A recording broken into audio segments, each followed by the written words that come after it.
Good morning बच्चों। आज start करते हैं अपनी क्लास। हमने अभी तक जो पढ़ा है उनके कुछ न्यूमेरिकल्स करेंगे, ठीक है। हमने जो भी पढ़ा होगा अभी तक, जितने न्यूमेरिकल्स हमारे साथ लाइन से आते जाएगा उनको करते जाएंगे। यानी आज आपको दिमाग चलाना है, मेरे को कुछ बताना ही नहीं है। हाँ, तो पहला शुरुआत कर दें। पहला शुरुआत करते हैं यहां से। कहां गया? चालू नहीं हुआ है क्या? हाँ, ये क्या याद है पूरा? बोलो। पक्का? मैं पूछूं? चलिए पूछे।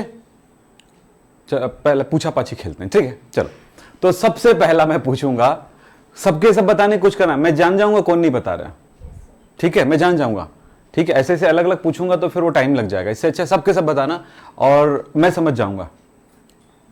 आखिरकार मैं 50 साल की उम्र में रिटायरमेंट लेने वाला हूं, तो फिर उसके बाद फिर घूमूंगा फिरूंगा, समझ रहे हो ना। तो क्या साथ चाहता हूं मैं कि उतना जिंदगी भर का एक्सपीरियंस है, उसका तो फायदा मैं भी उठाऊंगा ना बेटा, आपको भी दूंगा ना। तो चलो शुरू करें। आयोडीन,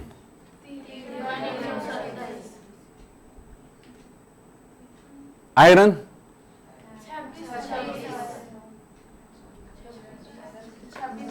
हाँ, chromium, nitrogen, oxygen, gold, gold AU, हाँ 79,197। लगभग कोशिश तो किए हो, लेकिन फटाफट दिमाग में नहीं आ रहा है तो टेंशन आ जाता है। इसको कहते हैं एंजाइटी।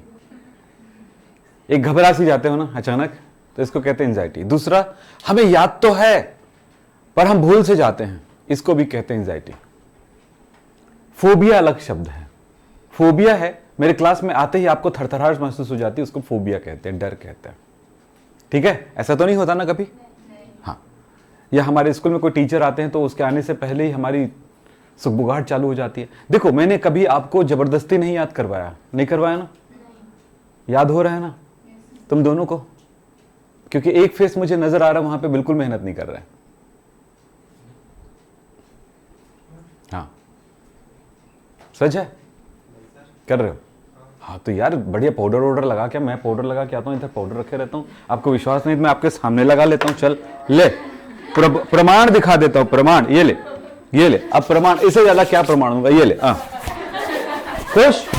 ये लो, खुश। और लिपस्टिक यहां पे रखा नहीं हूं, ऊपर लगा लेता हूं कभी कभार। खुश?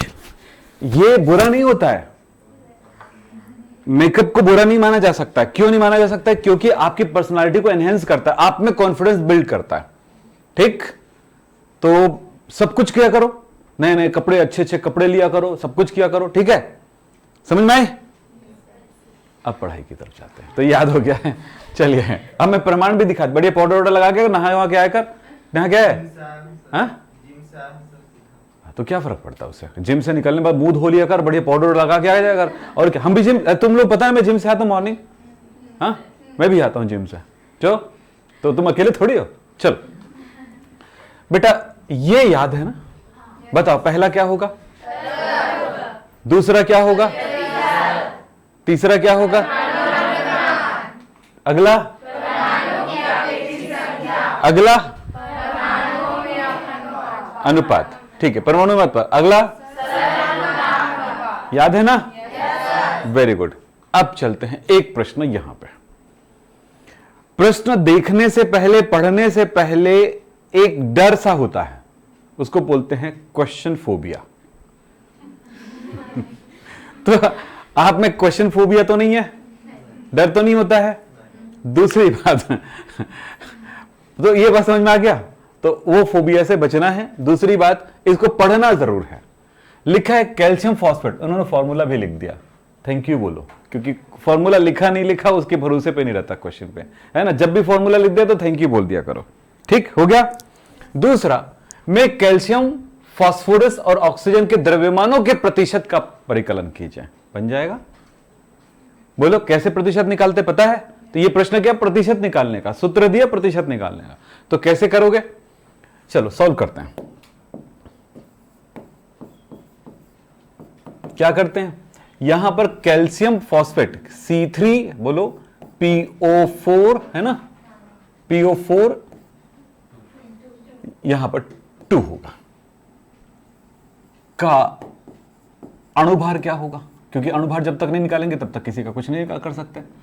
तो यहां पर कौन कौन सी चीजें हमें पता है बताओ, हमें पता है कैल्शियम 20-40 बताते जाओ, फास्फोरस 15-31 और ऑक्सीजन 8-16 हमें पता है।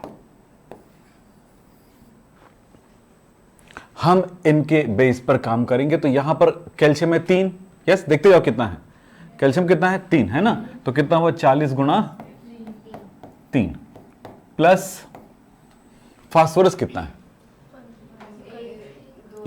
2 है, ये यहां से गुणा होता है, तो यहां पर फास्फोरस 1 है, 1 गुणा 2 तो टोटल कितना हो गया 2, तो फास्फोरस 31 गुणा 2 प्लस ऑक्सीजन कितना है 8, 4 गुणा 2 8, तो ये तो कितना हो गया 16 गुणा 8।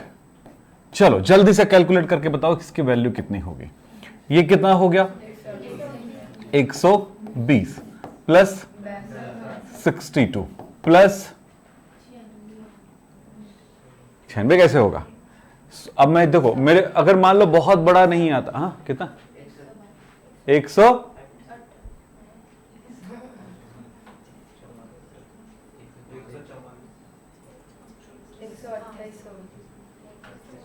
128 के आसपास है ना, 128 यस, क्यों सीधी सी बात है 16 चौक 64, देखो ज्यादा दिमाग नहीं लगाना, बहुत लंबा लंबा याद करने की जरूरत नहीं है। और दोनों 64 गुणा 2 कितना होगा 8 और ये कितना हो गया 12। अगर ज्यादा याद नहीं करना है तब हर प्रॉब्लम वाली चीज को छोटा बना सकते हो आप। फिर अब जोड़ लो, चलो कितना हुआ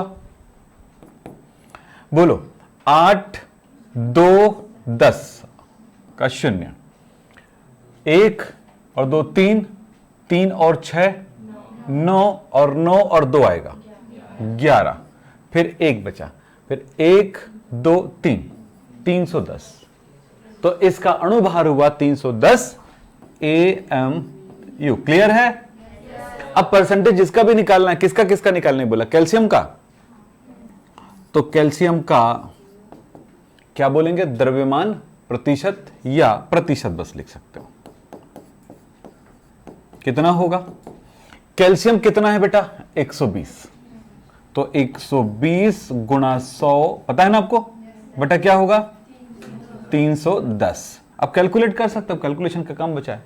नेक्स्ट किसका निकालना है फास्फोरस, फास्फोरस का प्रतिशत कितना बोलो कितना 60 कितना है 62 इंटू 100 बाई 310। अब फाइनल जो बच गया है, मेरा ये काम कहना रहता है कि अगर 3 तत्व है तो 2 का निकाल लो, फिर 2 को जोड़ करके 100 से माइनस कर दो। ये तीनों को ही ऐसे कैलकुलेशन करना है। ये कैलकुलेशन थोड़ा सा टफ होता है ना, कौन सा कैलकुलेशन है जोड़ना घटाना से, तो इसलिए वो तरीका अपना सकते हैं फाइनल में अपनाएंगे। तो चलो बताओ कितना हुआ, चलो कैलकुलेट करके आप बताओ। मैं अपने से बता देता हूं।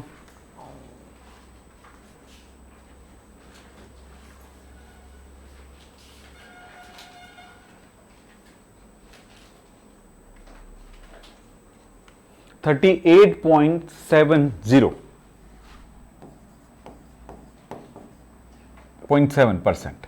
ओके, अगला क्या बोल रहा है देखो, तो मैं अपने से बता देता हूं टाइम बचाने के लिए।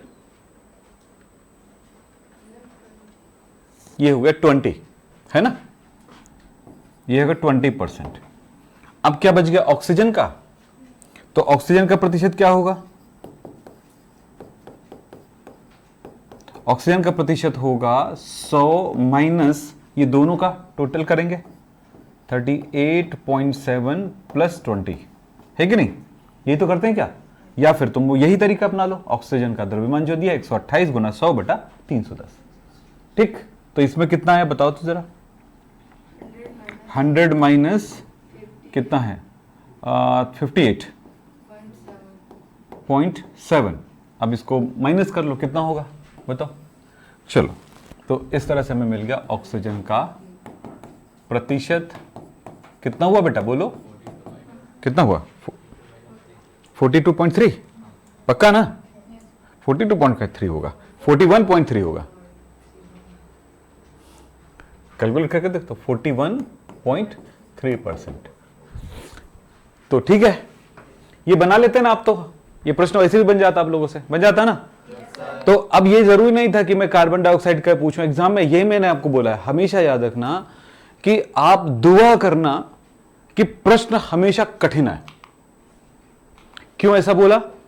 क्योंकि जब भी आप ऐसा दुआ करोगे तो प्रश्न जरूर कठिन आएगा, और जब प्रश्न कठिन आएगा तो आपके लिए तो सरल हो जाएगा वो, समझ रहे हो ना? क्योंकि इतनी मेहनत इतने बेहतर तरीके से कर रहे हो तो फिर सरल हो गया। उनके लिए कठिन होगा जो ऐसी मेहनत किए नहीं है। तो कहां पता चला? सीधा सीधा दिखता है, फिर रिजल्ट दिखता है। 2010 की बात बताता हूं मैं आपको, पूरे छत्तीसगढ़ का रिजल्ट बहुत ज्यादा खराब था 12th में। एक अकेला बंदा मैं था जिसके रिजल्ट सुपर डुपर था, और ऐसा रिजल्ट मैं आपको 2010 का इतिहास अगर पता लगाओ तो पता चल जाएगा आपको, हर स्कूल का रिजल्ट बहुत खराब, ठीक। और मेरे पास कहां के बच्चे आते हैं? स्कूल के से ही तो आते हैं क्या? तो रिजल्ट जो है उन स्कूलों में अच्छा आ गया जहां से बच्चे मेरे यहां आते थे, उन स्कूल वालों ने मेडल उठा उठा के लाए सब जगह से। हमेशा याद रखना बेटा, अच्छा रिजल्ट भले हम दें पर हमारा नाम कभी नहीं आता। हमारा नाम पैसा फेंकने पर दुनिया को दिखा सकते हैं बस, लेकिन ये नहीं कि चलो पेपर वाले आ गए या गवर्नमेंट का कोई बंदा आ गया यार, या स्कूल का कोई बंदा आके बोले कि सर आपने बहुत अच्छा काम किया था, इसकी वजह से हमारे स्कूल के अच्छे रिजल्ट आए। नहीं, तो ये होते हैं हम लोग, नकारा लोग होते हैं उनके निगाह से, लेकिन हम लोग असल में इनके रिजल्ट बना रहे होते हैं। पिछले 4 साल से देख लो, दीपशिका का कोई रिजल्ट नहीं है, गवर्नमेंट स्कूल का कोई रिजल्ट नहीं है। अब इस साल देखना, धड़ल्ले से रिजल्ट आएगा, चेक कर लेना, इस साल रिजल्ट आएगा। ये नहीं सर क्वेश्चन कठिन था बोले बच्चों ने, पढ़ा तो रहा हूं ना, ठीक है ना? समझ में आई बातें? तो क्लियर है एकदम, बन जाएगा बेटा। यहां पर कैलकुलेशन तुम्हारा काम रहता है, ये तो मैं नहीं बताऊंगा क्योंकि ये काम नहीं, हमारा काम कहां से है कि कैसे कहां तक पहुंचना है। उसके बाद गुणा भाग आपको करने नहीं आता, तो हम जब 11 साल में नहीं सीख पाए तो हम क्या सिखाएंगे अब, है ना? तो ये काम तो आप पहले से सीखा गया। चलो आगे पे चलें, और ये कुछ एक प्रश्न है। अच्छा हमने तो गड़बड़ कर दिया, चलो इतने प्रश्नों को बनाते हैं। ये वाला प्रश्न बना चुके, मैं बाद में ठीक कर दूंगा। ये वाला प्रश्न बना चुके।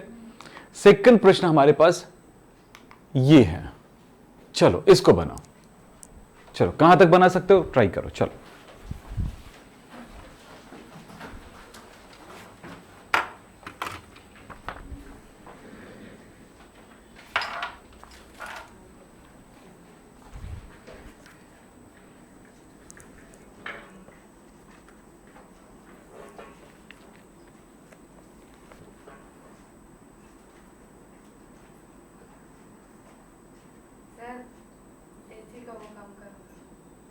क्यों?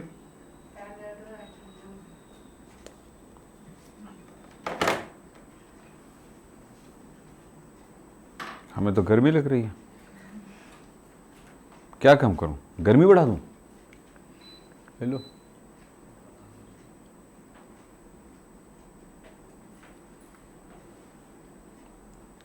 तो ना हो तो भी चैन नहीं, अब हो तो भी चैन नहीं। इसी को बोल रहा हूं, आपको नहीं बोल रहा हूं।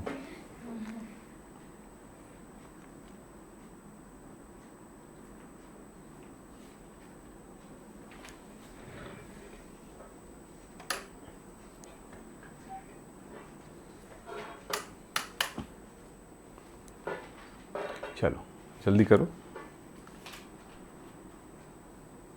कहां तक किए हो काम बताना मुझे ना।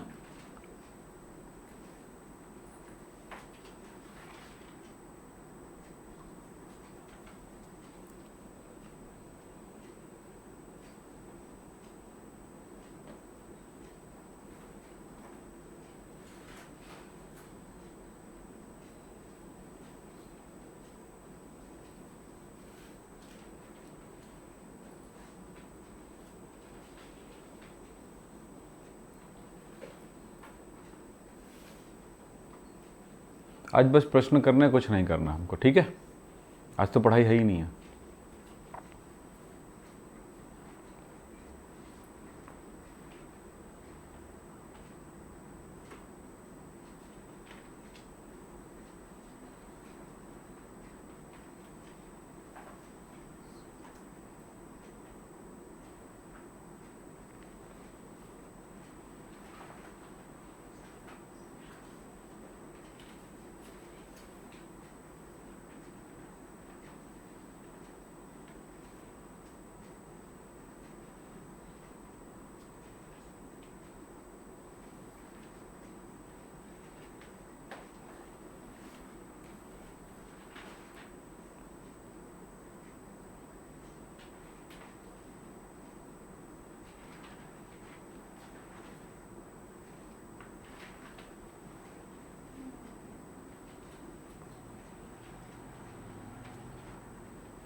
चलो हो गया बेटा, कहाँ तक पहुँचे? चलो चालू करते हैं, देखते हैं कहाँ तक बना हो। चलो बताते जाना क्या बनाया हो ना। जब प्रश्न ऐसे दिया जाता है तो क्या करते हैं हम? आवाज आ रही है? ठीक, क्या करते हैं बताइए। प्रश्न को तो पढ़ते हैं हम लोग, पहले क्या करते हैं? प्रश्न पढ़ते हैं, है ना। फिर क्या करते हैं? समझे क्या कह रहे हैं। एक यौगिक में 4.07% हाइड्रोजन, 24.27% कार्बन और 71.64% क्लोरीन है। इसका मोलर द्रव्यमान इतना है, अणुभारित है ना, ये अणु द्रव्यमान, मोलर द्रव्यमान मतलब अणु द्रव्यमान। मूलानुपाती सूत्र और अणु सूत्र ज्ञात करिए। चलिए बहुत आसान कर दिया। एक काम और करते हैं यहाँ पे कि इन्होंने लिखा है 4.07 और दूसरा लिखा है 24.27 और लिखा है 71.64। ये परसेंटेज सही दिया होगा तो 100 के आसपास आएगा वैल्यू, और अगर नहीं दिया है तो पता चल जाएगा फॉल्स है क्वेश्चन, तभी आगे बढ़ सकते हैं। और दूसरी बात है क्या है, चेक करें या नहीं होगा। तो हम यहाँ पर देख रहे हैं कि ऑक्सीजन नहीं दिख रहा है, मतलब हो सकता है ऑक्सीजन भी होगा, तो वो चेक कर लेते हैं। 7 दूनी 14 और 4 11, ठीक है नहीं ऐसा कितना 14 18 8 ये 4 और ये कितना हो गया 9। हाँ दिया है सही है। और ये कितना 4, ये भी कितना हो 9 और ये कितना हो गया 9, मतलब 100% के आसपास है, मतलब करेक्ट है, ये क्वेश्चन करेक्ट है, ये पता चल गया। तो सबसे पहले ये चेक करो कि क्वेश्चन करेक्ट है कि नहीं, ये चेक करो। दूसरा चेक करो, इसमें क्वेश्चन तो करेक्ट रहेगा ही एग्जाम में जब आएगा, तो वो तो सोच समझ के लिखा गया है ना। दूसरा ये चेक करो कि इसमें ऑक्सीजन है भी कि नहीं, या तो ऑक्सीजन मेंशन रहता परसेंटेज में या नहीं रहता, गायब रहता उसमें, बस इतना ही है। ऑक्सीजन के अलावा किसी तत्व को गायब नहीं रखते हैं, इतना याद रखना, ठीक है। चलो आगे करते हैं, अब इसको हल करते हैं। तो सॉल्व करने के लिए हमें क्या करना पड़ता है, आपको पता है ना क्या करना पड़ता है? टेबल पे काम करना पड़ता है, नहीं? तो टेबल में क्या लिखने पड़ते हैं, अभी तो मैं कल बताया था। आप इतना सुंदर सुंदर फोटो रोज तो नहीं बना सकते, तो क्या करते हैं, तत्व लिखेंगे पहले। तो तत्व कौन कौन से दिया है बेटा?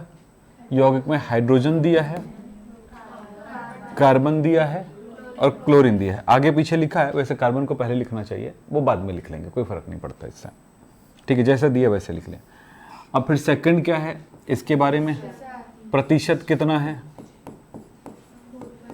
इसका दिया है 4.07, इसका 24.27 और इसका दिया है 71.64, यही है ना। फिर उसके बाद क्या लिखना है, अणु परमाणु भार लिखते हैं, संकेत लिख देता हूँ, चलेगा। परमाणु भार को इस तरह चाहते हैं, याद है। तो इसका परमाणु भार क्या होगा, हाइड्रोजन का 1 होता है, ऑक्सीजन का 12 होता है, इसका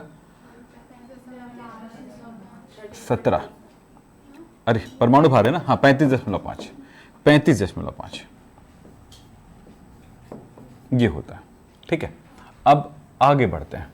अगला क्या है, परमाणुओं में आपेक्षिक अनुपात। परमाणुओं में आपेक्षिक अनुपात।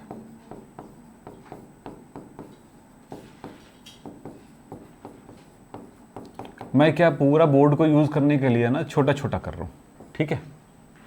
यहाँ पे कुछ लिख दूंगा, वहाँ पे कुछ लिख दूंगा, इसलिए, ठीक है। नहीं तो फिर आपको कल बताया था पूरा फुल एक बनाना, अच्छे से बनाना है, कभी भी कंजूसी नहीं करना लिखते समय कॉपी में, ठीक है, नहीं तो फिर गड़बड़ हो जाएगा। हाँ बोलो क्या होगा, परमाणुओं में आपेक्षिक अनुपात क्या होगा? हाँ प्रतिशत बटा ये करते हैं, तो ये हो गया प्रतिशत है 4.07/1। यहाँ पर क्या है 24.27/12। यहाँ पर कितना है 71.64/35.5। अगर मैं देखूं तो ये मिल रहा है मुझे 4 के आसपास, 4.07 है, मतलब 4 है ना। आपेक्षिक संख्या बोला मतलब वहां पर एकदम दशमलव के पीछे घुस नहीं जाना है, वहां पे दशमलव को अगर हटा सकते हो तो हटाने की कोशिश कर देना। कितना होगा 4.07 होगा ना। तो हमने 7 को हटाएंगे तो 1 आएगा, 1 को भी हटा सकते क्योंकि बहुत बड़ा अंक नहीं है, तो 4 पे कोई ज्यादा फर्क नहीं पड़ेगा। अगला चले क्या है 12 एकम 12, 12 दूनी 24, और तो ज्यादा से ज्यादा उतना ही कुछ आएगा, तो दशमलव में भी आएगा, तो यानी कि 2 ही आएगा, लगभग। यहाँ पर भी हमें 35 से कम 35, 35 दूसरी 70, तो ये दशमलव में मतलब 71 के आसपास आएगा, यानी कि दोनों ये भी हुआ। तो हमें पता चला परमाणुओं में सरल अनुपात क्या हुआ, सरल पूर्णांक अनुपात क्या हुआ।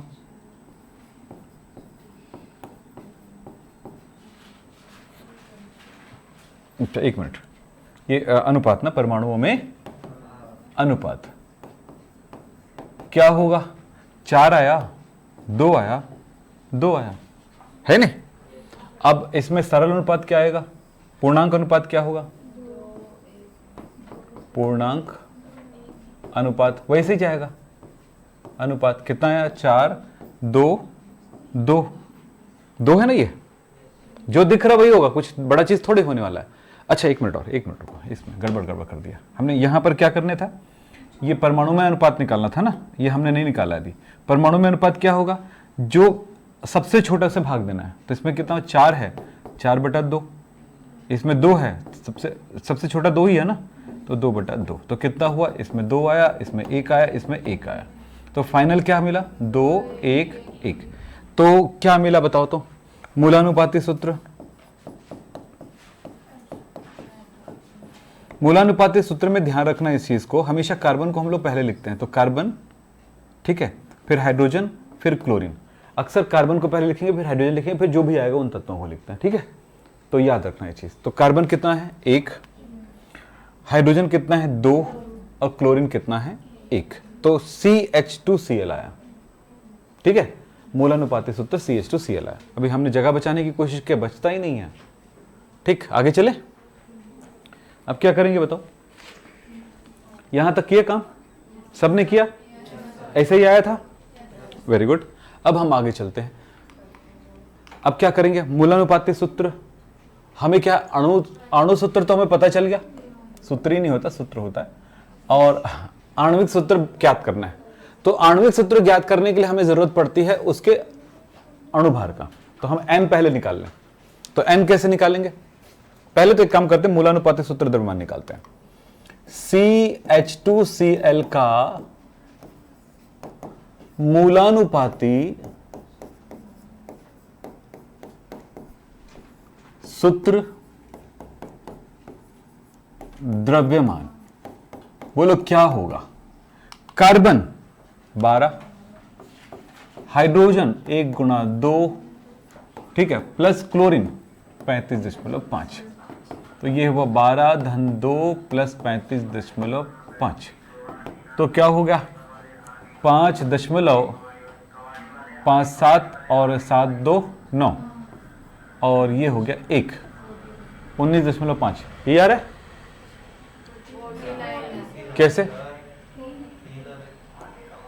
मैं क्या गड़बड़ कर दिया, अरे ये 5 हुआ, 5 और 2 7, और ये 9, ये ठीक है। अच्छा ये 3 है, मैं इसको देखा नहीं था, 3 ये इसको, हाँ 3 और 1 4, ये 49 है ना, 49.5 आया। ये हो गया हमारा। अब क्या करने का, n निकालने का है। तो n निकालने का क्या फॉर्मूला होता है, आपको पता होगा, अणुभार बटा मूलानुपाती सूत्र भार। क्योंकि n नहीं निकालोगे तो कैसे अणुसूत्र निकालोगे, है ना, मूलानुपाती सूत्र भार। अब अणुभार कितना दिया है, कहां पे है, ये 98.96, 98.96 बाई 49.5, 2 ही तो आ रहे हैं, दिख रहा है ना। तो कितना लिखेंगे, 49, और ये पॉइंट को छोड़ दो तो ये इसके डबल हो गया ये। तो कितना हो गया ये, 2 आ गया। अब क्या करोगे, अणुसूत्र, अणुसूत्र कितना आएगा, मूलानुपाती सूत्र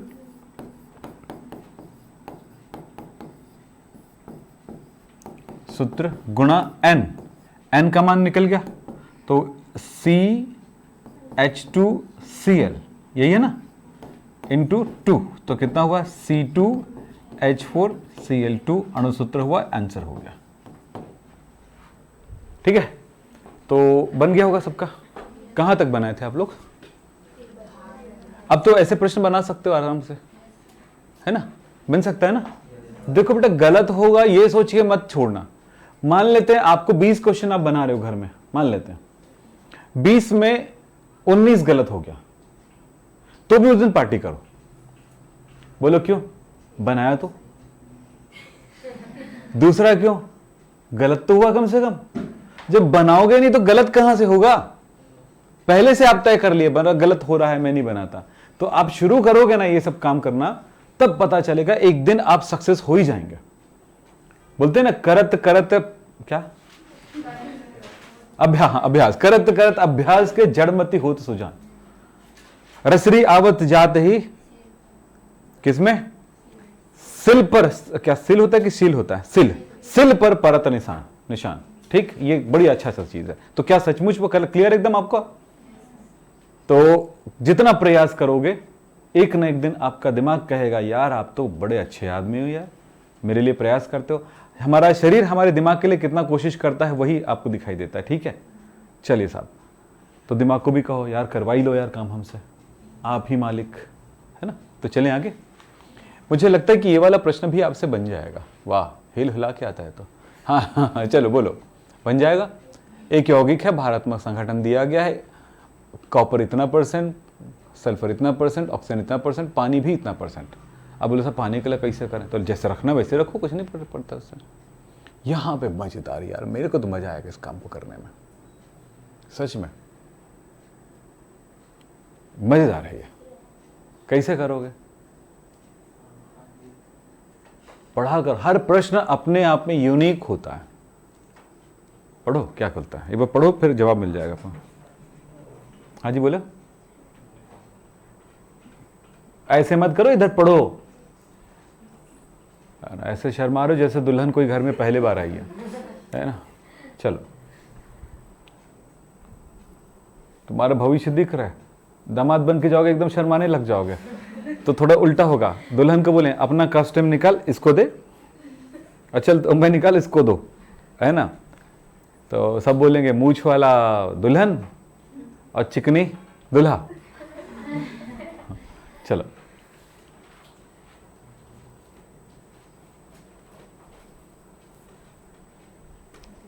सोचो बेटा, क्योंकि ऐसे में जवाब नहीं है इसका। इसका जवाब कहां है मैं जानता हूं मतलब मुझे देखने पर लगा। देखो यहां पर हम पहले चेक करते हैं ना, कॉपर, छोड़ना इतना लिखने से अच्छा है। कॉपर कितना दिया है?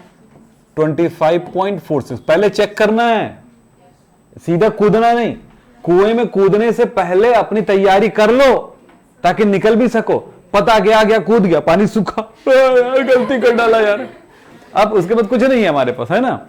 या तो पैर हाथ पैर तोड़वा के आएंगे, 2-3 महीने के हॉस्पिटल, जब तक जितना कमाने निकले थे उससे ज्यादा गंवा के आए, है ना। वही सब समझना है। तो पहले तैयारी शुरू करें।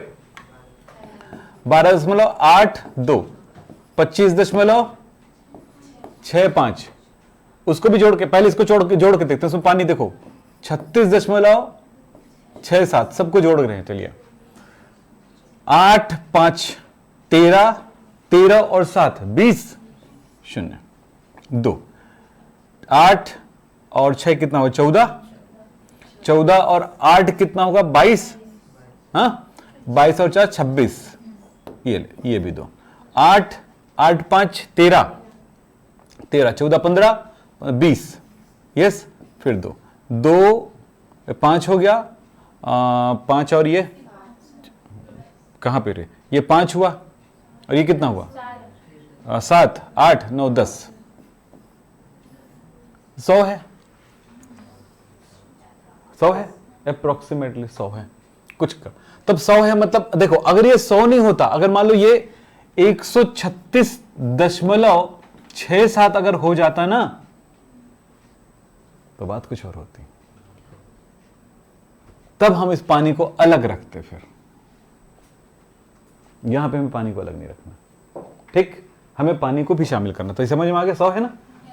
ठीक से कैलकुलेट कर लो, कहीं पानी से गड़बड़ ना हो, ठीक है ना। इतने 100 के आसपास, यानी कि ये फॉर्मूला हमारा करेक्ट है, यानी जो दिया है।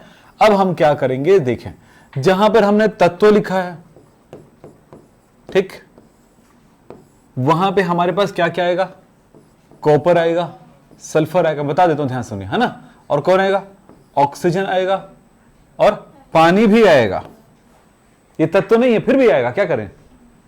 दूसरा क्या है? प्रतिशत, तो कितना है? 25.46। ये तो आसान है बहुत ज्यादा। सल्फर 12.82 और ये 25.65 और ये 36.67। अब यहां पर आप लिखते हो परमाणु भार, है ना? तो परमाणु भार में इसके लिए अणुभार होगा। बाकी इसका परमाणु भार कितना होता है बताओ तो इसका, कॉपर का? सोचो, कॉपर जल्दी।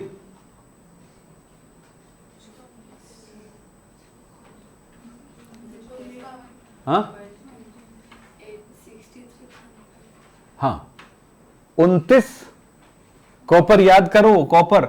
इसलिए बोलता हूं आपका ये याद रखना जरूरी नहीं है, 63.5 होता है ना इसका। तो आपको ये याद, देखो इसमें याद क्या करना है, जरूरी नहीं कि आप जैसे मान लो 5-6 दिन में याद हो गया, इस चैप्टर के अंदर याद रहा, अगले चैप्टर में जाओगे हम तो भूल गए तो क्या बोलेंगे? ऐसा नहीं चलना, समझ रहे हो ना? आप ये सोच रहे हो सीधा 12th का रिजल्ट टॉप करने के चक्कर में हम लोग, नहीं समझ में आ रही है? यानी अपने अपने स्कूल में, जिस भी स्कूल में हो, कंपटीशन अगर केमिस्ट्री की बात आएगी तो तुम लोग ही आपस में कंपटीटर हो एक दूसरे का। तुम ही एक दूसरे का टांग खींचो, तुम एक दूसरे का दुश्मन बनो, तुम एक दूसरे का दोस्त बनो, जो बनना है। लेकिन याद रखना, दुश्मन मत बनना, दोस्ती कर लेना। दोस्ती में पता चलता है फायदा होता है, दुश्मनी में फायदा नहीं होता। बताता हूं कैसे। दुश्मनी में यह नहीं पता चलता कि सामने वाला क्या स्ट्रेटेजी अपना रहा है, लॉस अपना। दोस्ती में फायदा होता है कि सामने वाला क्या स्ट्रेटेजी अपना रहा है समझ रहे हो ना? उससे आगे निकलने के लिए। नहीं समझ में आया क्या बोला? दोस्त से बात करे, अभी कल क्या किया? अरे यार ये वाला क्वेश्चन किया तो कर लिया यार, हम भी करेंगे, हम और 2 ठो करेंगे। तो फिर वो सामने वाले ने पूछा तो क्या क्या किया, तो पहले बता। अरे चलो बता, दोनों बताते चला, पता चलता है कि दोनों को, अरे यार ये कर लिया। तो ये कंपटीशन हाई होता है दोस्ती में। दुश्मनी में क्या होता है पता है? दुश्मनी में हम उसके टांग खींचने की कोशिश करते हैं, वो हमारा टांग खींचने की कोशिश करता है। प्रॉब्लम कहां क्रिएट होती है? हमें पता ही नहीं वो क्या कर रहा है, तो हम क्या उसको आगे बढ़ा सकते हैं? तो इसमें फायदा क्या हुआ? दोनों आगे बढ़ रहे हैं ना उसमें, दोस्ती में। और इसमें क्या होता है, कोई एक आगे बढ़ता है और जो हराने की कोशिश करता है वही हारता है। ये ध्यान रखना, ठीक? तो क्या करोगे? दोस्ती कर लो एक दूसरे से, पूछो एक दूसरे से। अभी जाते जाते पूछोगे, तेरे को याद है कॉपर का कितना है यार? तो यहां पे क्यों पूछती रहे ऐसे करके? तो पूछना भाई, पूछना। तो अब ये अपना अपना स्ट्राइक मारेंगे। तू बता इसका है याद? हाँ, तब जिसको याद है एक दूसरे को शेयर कर दो, है ना? तो चलो हो गया, आगे बढ़े। हाँ, कितना होगा बेटा इसका? 63.5। इसका कितना? 32। इसका कितना? 16। इसका कितना? 18। क्यों? हाइड्रोजन का 1 गुना 2 हो गया, ऑक्सीजन का 16, ये हो गया। चलते हैं, अब आपको जो इधर करने का वही करेंगे। बन जाएगा? पूरा काम हो जाएगा? बोलो हाँ, ठीक, ऐसे ही करना। तो मुझे कल बताओगे कितना आया, क्या क्या आया, कैसे कैसे आया, कैलकुलेशन करके? कल मुझे मूलानुपात सूत्र बताना, अणु सूत्र बताना, फिर मैं उसमें कुछ स्टेप बताऊंगा क्या करना है। ठीक है, आखिरी का जो पार्ट है वो छोटा सा सिखाना है मुझे। चलिए आगे चलें, अगला प्रश्न देखें। तो कर लोगे? लिखो क्या मत लिखो, यही तो बेटा मेरा काम जो सिखाने का है आपका। अब बताओ ये प्रश्न बन जाएगा? पढ़ो तो एक बार।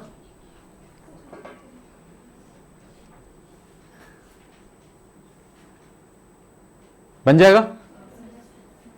जब एग्जाम में जाओगे ना तो घबराहट नहीं होगी ऐसे प्रश्नों के लिए, ठीक है? अभी भी तुमको लगता होगा काश कल एग्जाम होता, ये वाला प्रश्न बना ले। लगता है नहीं लगता? कल ये वाला तो कल ही हो जाता यार, है ना? थोड़ा प्रैक्टिस करके चले जाना और कुछ थोड़ी। ठीक है, हो गया। अब ये प्रश्न में, आपके स्कूल के प्रश्नों में एक बहुत अच्छी बात बताता हूं। यहां पे ऐसे ब्रैकेट में लिखा रहता है कार्बन का परमाणु भार 12, हाइड्रोजन का 1, नाइट्रोजन का 14, ऐसा लिखा रहता है, ठीक है? लेकिन नहीं लिखा है तब तो खतरे में पड़ जाओगे ना। कभी हो सकता है, कभी ना भी हो सके, तो याद रखना नहीं होगा ये सोच के चलना। ठीक, चलो अब बन जाएगा बेटा। और उसमें शेष ऑक्सीजन भी लिख दिया है, देखो अक्सर क्वेश्चन में वो नहीं रहता है। तो पहले जोड़ के देखते हैं, तो कैसे जोड़ते हैं, मान लो वो लाइन नहीं लिखा तो कैसे जोड़ेंगे, ऐसे जोड़ेंगे, अभी जोड़े तो ऐसे ही, और पता चलता है ये तो 100 नहीं हो रहा है भाई, 10, 12, 15 कम है यार, तो मतलब ये है कि वो ऑक्सीजन है। ठीक, चलो क्विज करें, कुछ करें कुछ, चले ठीक है। बताओ यहां पे यूरिया में नाइट्रोजन की प्रतिशत मात्रा कितनी है? तुम्हारे वो क्वेश्चन जो उस दिन तुम लोग पूछ रहे थे मेरे से, चलो पता लगाओ कितना है, निकालो ना, यहां देख के थोड़ी पता चलेगा, कैलकुलेट करो जल्दी से। यूरिया का फॉर्मूला याद है बेटा, क्या है? NH2CO NH2। लगता है यार मेरे स्टूडेंट बैठे हो यार, कसम से अब लगता है ना? टेंशन तो नहीं होता है ना? नहीं होता है। अच्छा स्कूल चालू हो गया? क्या पढ़ा रहे हैं? अभी 3 दिन हो गया, आज तीसरा दिन है क्या कि दूसरा दिन है? आज कौन सी तारीख है? हाँ 3 दिन होगा, आज तीसरा दिन होगा, 2 दिन हो गया। क्या क्या पढ़ा है? मैं रोज पूछूंगा। हाँ क्या पढ़ा है कल? उस दिन तो तुम लोग बता दिए थे कि केमिस्ट्री ये, केमिस्ट्री वो, है ना? अब कल क्या पढ़ा है वो बताओ। हाँ आप लोग क्या पढ़ा बेटा? अच्छा चलो ठीक है, तत्व मिश्रण यौगिक, ठीक है। हाँ चलो निकल। हाँ ठीक है, तुम सही बताए, क्या बताया उसको?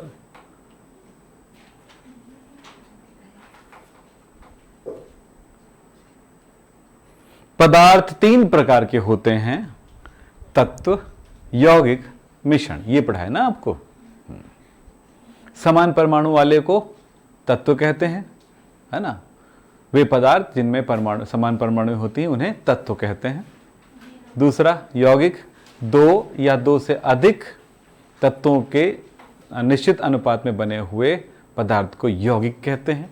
मिश्रण, 2 या 2 से अधिक मात्रा में अनिश्चित अनुपात में बने हुए पदार्थ को मिश्रण कहते हैं, है ना? पढ़े हो ना ये चीज? हाँ? आप आओगे तो मैं थोड़ा रिवीजन भी करा दूंगा ना, टेंशन के बताओगे तब तो रिवीजन कराऊंगा, स्कूल में क्या चला है करके। तो मैं आप बताओगे नहीं तो कैसे?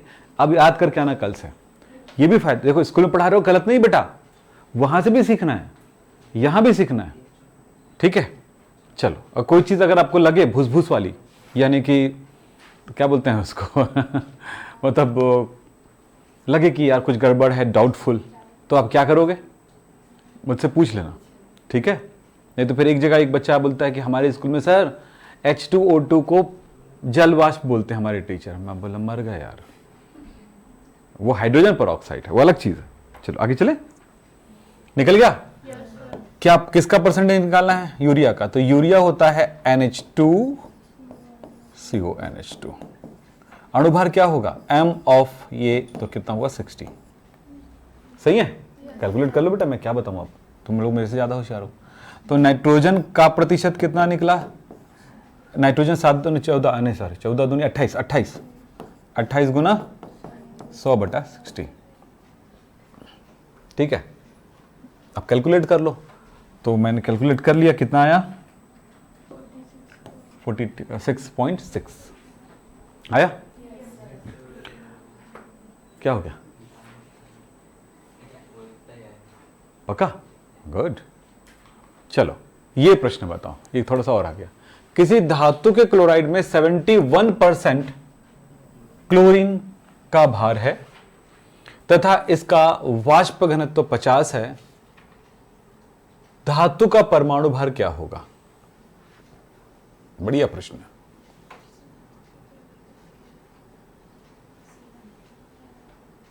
है 71% क्लोरीन है।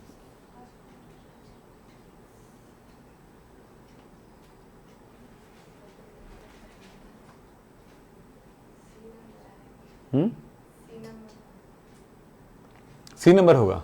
कैसे? पहली बात तो बेटा यहां पर बोला है ये वाली बात, ठीक है? ऊपर वाला क्वेश्चन में हमको ये पता चल रहा है 2 तत्व है हमारे पास। कौन कौन सा है? ये कहां चला गया? यहां पर धातु क्लोराइड यानी कोई MCl है और इसकी संख्या कितनी हमें नहीं पता, लेकिन वो कितना लिखा है 71% लिखा है। ठीक है, वाष्प घनत्व कितना लिखा है इसका 50, वाष्प घनत्व कितना है 50 है, मतलब इसका अणुभार कितना है, अणुभार कितना है 2 गुणा 50 यानी कि 100। यानी क्या कह रहा है 100 भार है। देखो बेटा एकदम साफ जवाब मिल रहा है यहां पे, 100 ग्राम मतलब इसका कुल द्रव्यमान पदार्थ का कितना है 100 है। तो 100 में क्लोरीन कितना है, देखो m क्लोरीन, तो 100 में क्लोरीन कितना है, मैं प्लस करके लिखता हूं, क्लोरीन कितना है 71 है ना। इसका मैंने मान लिया x is equal to total कितना है, टोटल कितना है 100, तो कितना होगा x is equal to 100 minus 71 is equal to कितना होगा 29। कहीं आंसर दिया है क्या इसमें, कहां दिया, क्या कह रहा है, साफ जवाब है। देखो 100 ग्राम उसका कुल अणुभार 100 है, यहीं से पता चल गया ना, इसलिए कभी हड़बड़ाना नहीं चाहिए। वाष्प पदार्थ से पता चला अणुभार, अणुभार कितना 100 है, अणुभार 100 है, तो उसमें से 100 में 71 है क्लोरीन, तो बच क्या गया धातु, धातु कितना है 29, सीधा सा जवाब। ठीक है, अगर वो 100 नहीं होता है ना तब लफड़े थे, तब परेशानी था, अलग तरह से निकालने पड़ते, बहुत बड़ा कैलकुलेशन होता, फिर यहां पे इजी कैलकुलेशन था। नेक्स्ट, सर ऐसे ऐसे क्यों पूछते हो यार, एकदम टेंशन होता है सही में, ऐसे ऐसे पूछते हो ना, एक तो बड़ा बड़ा कैलकुलेशन है, कुछ नहीं है। अब हम इसको ऐसे कैलकुलेशन करने के लिए एकदम टेबल वेबल नहीं बनाते बैठे रहेंगे, हम सीधे तक काम करते हैं फटाफट। क्या बोला है, एक तत्व A एक तत्व B, दो ही तो तत्व है। A कितना लिखा है, परमाणु भार लिखा है, और ये सा इसमें 75% है बटा 75 परमाणु भार, ये तो करेंगे ना। और दूसरे में क्या लिखा है 25, नहीं सॉरी 75 ये हो गया। दूसरी बात क्या लिखा है देखो तो, ये हो गया यौगिक में A का भार 75 है, तो सीधा सा मतलब है, चलो ठीक है काम करता हूं, A और B दो तत्व हुए, बोलो परसेंटेज पहले लिखना पड़ता है, तो परसेंटेज इसका कितना 75, तो 100 में कितना है 75, तो बचा कितना 25, तो ये 25। फिर इसका परमाणु भार भी दे दिया गया है, परमाणु भार कितना दिया है 75, इसका कितना दिया है 25। फिर क्या आएगा, अब दोनों के बीच में अनुपात आएगा, अनुपात, तो अनुपात कैसे लिखोगे 75 बटा 75 इज इक्वल टू 1, 25 बटा 25 इतना बटा इतना, तो ये भी 1। तो परमाणु में अनुपात कितना हुआ है ना, परमाणु में अनुपात कितना हुआ बोलो ना, 1-1, यानी कि बनेगा एक A है और एक B है, तो A B आएगा आंसर। कहीं पे दिया है B, फटाफट करो। ये मैं इतना नहीं लिखता, वो आपको समझाने के लिए लिखा टेबल, अन्यथा मैं तो इतना भी नहीं करता। ठीक है, वो वहीं पे डायरेक्ट बन जाता। ठीक है, तो ये काम आपको करने आना चाहिए। फिर नेक्स्ट देखो क्या है, किसी यौगिक, टाइम हो चुका बेटा, तो आज की क्लास यहाँ पे समाप्त करेंगे। फिलहाल आगे चलेंगे नेक्स्ट क्लास में, और कल एक नई टॉपिक लेकर आएंगे। ठीक, अब वो नई टॉपिक क्या है मैं देखूंगा। अरे वही लास्ट ही है, यही लास्ट है, तो कर लेते हैं। क्या बोले, मूलानुपाती सूत्र कितना है CH, बोलो मूलानुपाती सूत्र कितना है CH। अब बोला क्या है, आणविक द्रव्यमान 78। तो पहली तो बात करेंगे, क्या करेंगे, मूलानुपाती सूत्र द्रव्यमान करेंगे, सूत्र द्रव्यमान क्या होगा बोलो, C का 12 और इसका 1 13। फिर क्या निकाले, M निकालेंगे, तो कैसे निकालेंगे, आणविक द्रव्यमान 78 बटा मूलानुपाती सूत्र द्रव्यमान कितना 13, कितना है 6 होगा। तो अणुसूत्र क्या होगा, C और हाँ CH का CH इंटू 6, यानी कितना हुआ अणुसूत्र, कितना है C6H6, फटाफट निकल गया। तो थोड़ा सा कोशिश करोगे, अब ये सारे प्रश्न आपके पास जाएगा, ऐप के थ्रू देखा करो और कॉपी में नोट्स बनाया करो, पूरे क्वेश्चन करके आना है ना। और कुछ क्वेश्चन और देख लेते हैं, फिर इसके बाद फिर आगे करेंगे। तो आज की क्लास समाप्त करते हैं यहीं पे। धन्यवाद, थैंक यू।